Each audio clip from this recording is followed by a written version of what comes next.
Yes, good morning, students. Let's start our reading of chapter from next paragraph from here, the door. अब देखो वो इसमें door open होता है। इसकी स्टोरी क्या है कि हाना बाहर गई थी, उसको उल्टियाँ आ रही थी। उल्टी करके जब वो वापस आती है तो कहता है द डोर ओपन, दरवाज़ा खुला। And there was Hana again, Hana वापस आई। वेयर इज़ द एनेस्थेटिक, पूछती है वो कि वो एनेस्थेटिक जो है, बेहोशी की दवा है, वो कहाँ है, क्योंकि उसको देनी थी वो। उससे पहले उसकी थोड़ी सी तबीयत डाउन हो गई थी, इसलिए वो बाहर चली गई थी। वो पूछती है आके कि भाई वो कहाँ है। She asked in a clear voice, काफ़ी साफ स्पष्ट आवाज़ में पूछती है वो। सदाव मोशन विद हिज चिन, सदाव इशारा करता है अपनी ठोडी से कि भाई उस साइड है।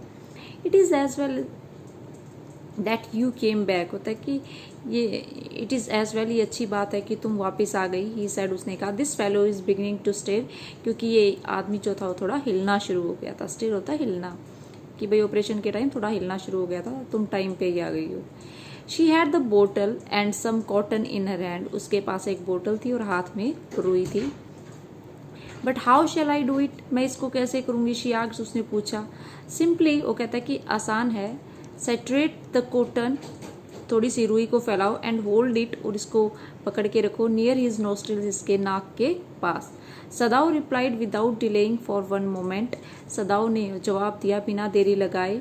The intricate detail of his work, अपनी जो भी कॉम्प्लिकेटेड डिटेल थी काम की वो पूरी समझाई।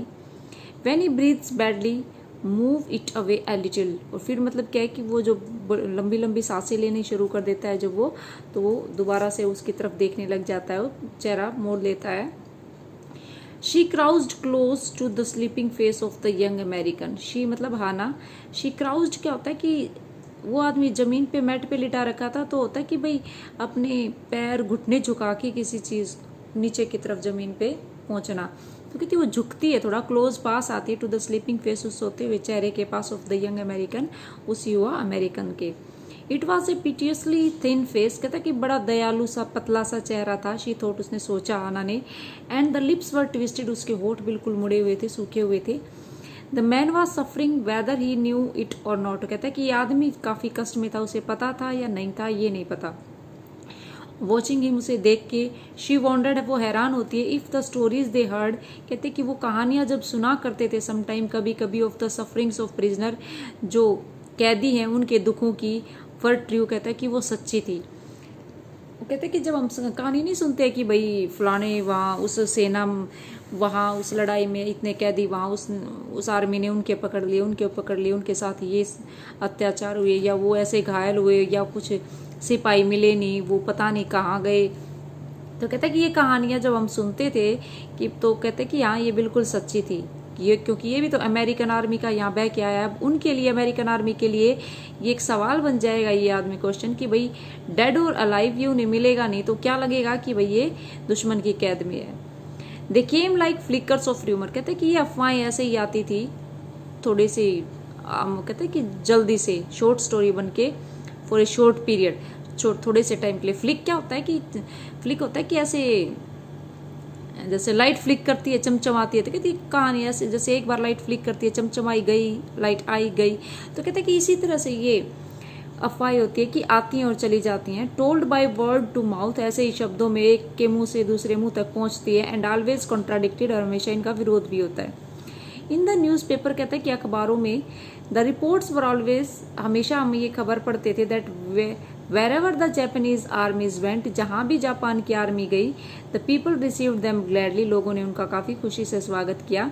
with cries of joy, खुशी से चिल्ला के, at their liberation, उनकी आज़ादी पे।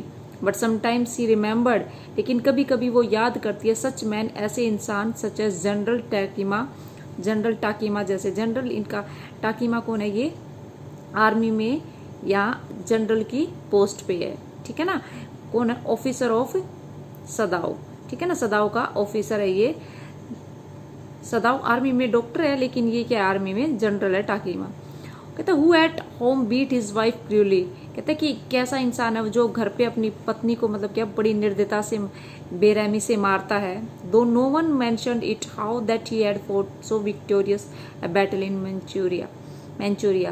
कहते कि फिर वो क्या बताना, उसका हम क्या बताएं ऐसे इंसान का कि उसने अपनी लड़ाई कितनी वीरता से और निर्दयता से लड़ी होंगी मंचूरिया में। कहते कि जो अपने घर में अपनी एक वाइफ को इतनी बेरहमी से मार सकता है, तो कहते दुश्मनों के साथ वो क्या करता होगा उसका हम बता भी नहीं सकते। If a man like that could be so cruel to a woman in his power, कहता है कि एक ऐसा निर्दयी आदमी जो इतना निर्दयी हो सकता है अपनी सत्ता में, अपनी ताकत में एक औरत के साथ, would be not be cruel to one like this for instance. कहता है कि क्या वो इस तरह के इंसान के लिए क्रूअल नहीं होगा। कहते हैं कि ये उदाहरण तो हम यहीं से ले सकते हैं अपने जनरल से ही।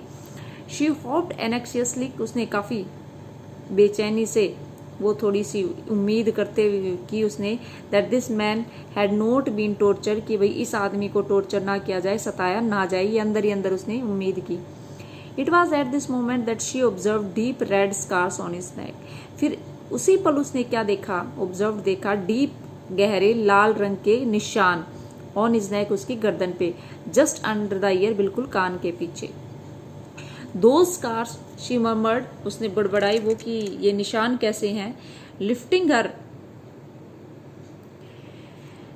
शी मर्मर्ड, वो बड़बड़ाई। Lifting her eyes to Sadao, अपनी आंखें उठाई सदाव की तरफ उसने। But he did not answer, लेकिन उसने कोई जवाब नहीं दिया। एट दिस मोमेंट, इसी पल he felt the tip of his instrument. कहते हैं कि जवाब क्यों नहीं दिया सदाव में, क्योंकि उसी पल क्या ही फेल्ट, उसने क्या महसूस किया कि जो टिप थी, नोक थी उसकी एक औजार की, स्ट्राइक अगेंस्ट समथिंग हार्ड, वो किसी कठोर चीज पे लगी हुई थी।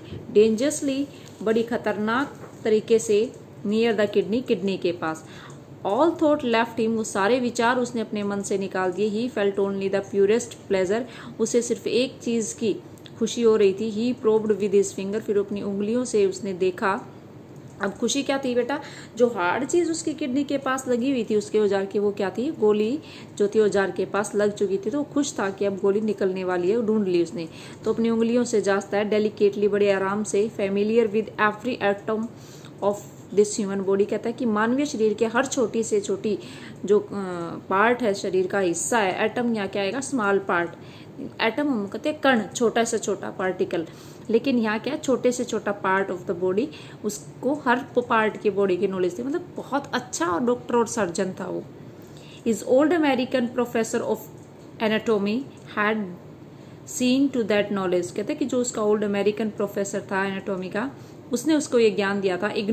क्या बताया था उसने कि ignorance of the human body is the surgeon's cardinal sin, कि जब हमें मानव शरीर की अज्ञानता होती है, हमें ज्ञान नहीं होता मानव शरीर का कि भाई कहाँ क्या है, कहता है कि ये एक सर्जन के लिए सबसे बड़ा पाप होता है। मुख्य पाप उसका क्या है कि भाई उसको शरीर का ज्ञान, मान लो किसी को ये पता नहीं बॉडी की कहाँ नसें हैं, क्या कहाँ कौन सा पार्ट है, और वो ऑपरेशन करने लग जाए, कहता है कि ये पाप है उसके लिए।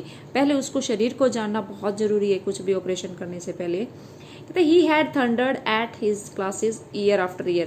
कहते कि उसने काफी बार अपनी क्लासेस में ये चीजें सीखी थी। To operate without as complete knowledge of the body, कहते कि किसी भी बिना नॉलेज के किसी भी शरीर को ऑपरेट करना, उसको जांचना, कहते as if you had made it, वो अगर आपने ऐसा कर दिया, कहता है anything less than that is murder. कहता है कि ये किसी मर्डर से कम नहीं होता। मतलब क्या कि अगर आपको किसी शरीर की नॉलेज नहीं है और आप उसको ऑपरेशन करने लग जाए तो वो एक मर्डर कहलाता है डायरेक्टली।